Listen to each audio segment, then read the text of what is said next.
নমস্কার বন্ধুরা, পিউ কিচেনে তোমাদেরকে আরও একবার স্বাগত জানিয়ে আজকে একটা দারুণ রেসিপি নিয়ে চলে এসেছি। আজকে তোমাদের সঙ্গে ছোলার শাকের রেসিপি শেয়ার করব। শাকটা বাজার থেকে কিনে এনেছি, একদম ফ্রেশ টাটকা শাক। ভালো মতো শাকটাকে আমি বেছে নেব। তার আগে শাকটা তোমাদের একবার দেখিয়ে দিই। অনেক বন্ধুরা আছো যারা ছোলার শাক আমরা অনেকে চিনি না, কিভাবে বাছতে হয় ছোলার শাক সেটা জানি না, কিভাবে রান্না করতে হয় সেটাও আমরা জানি না। আজকে সম্পূর্ণ তথ্য নিয়ে চলে এসেছি তোমাদের সাথে শেয়ার করব বলে। দয়া করে কেউ স্কিপ করে যেও না, পুরো ভিডিওটা দেখো। প্রতিদিনের মতো আজকের ভিডিওটা আশা করি তোমাদের ভীষণ ভালো লাগবে।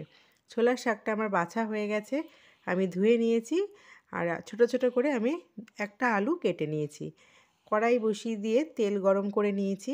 তেলের মধ্যে আমি 6-7টা বড়ি ভেজে নেব। গ্যাসের আঁচটা মিডিয়ামে রেখে বড়িটা ভাজতে হবে, না হলে বড়িগুলো কিন্তু কালো হয়ে যাবে। বড়ি ভাজা হয়ে যাওয়ার পর আমি 2 থেকে 3টে শুকনো লঙ্কা আর 1 চামচ কালো জিরে তেলের ওপর দিয়ে দেবো। আমি একটা আলু ছোট ছোট টুকরো করে দিয়েছি।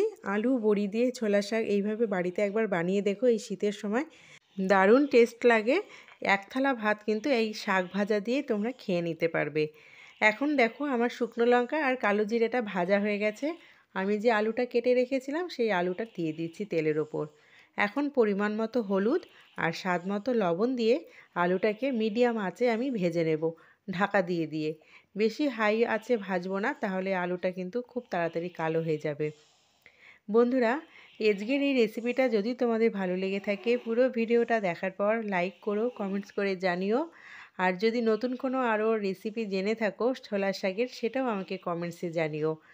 আর বেশি বেশি করে শেয়ার করে দিও অনেক বন্ধুদের কাছে, যা এখনও ছোলার শাক সম্বন্ধে কোনো আইডিয়া নেই, অনেকে জানে না ছোলার শাকটা কীরকম দেখতে হয়, কিভাবে বাছতে হয় বা কিভাবে তার রেসিপি তৈরি করতে হয়।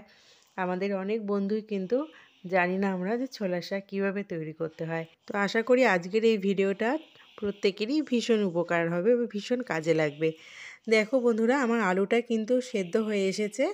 এখন আমি যে কেটে রেখে একদম কুচি করে কেটে রেখেছিলাম ছোলার শাকটা, ওটা দিয়ে দেবো এখন কড়াইয়ের মধ্যে। একদম কুচি করে কেটে নিতে হবে। আর শাকটা কিন্তু আগে ধুয়ে নিয়ে কাটতে হবে, কাটার পর ধুতে গেলে খুবই অসুবিধা হয়ে যায়। সেই জন্য শাকটা বেছে আগে পরিষ্কার জলে ধুয়ে নিয়ে তারপরে কিন্তু শাকটা কেটে নিতে হবে। শাকটা দেওয়ার পর আমি কিন্তু এইভাবে একটু নাড়াচাড়া করব। লবণ আর হলুদ আমি আগেই দিয়েছি আলুর মধ্যে, তাই নতুন করে আর লবণ হলুদ আমি দেব না। শাকে কিন্তু বেশি লবণ হয়ে গেলে খেতে ভালো লাগে না, এমনকি হলুদটাও বেশি পড়ে গেলেও কিন্তু খেতে ভালো লাগে না।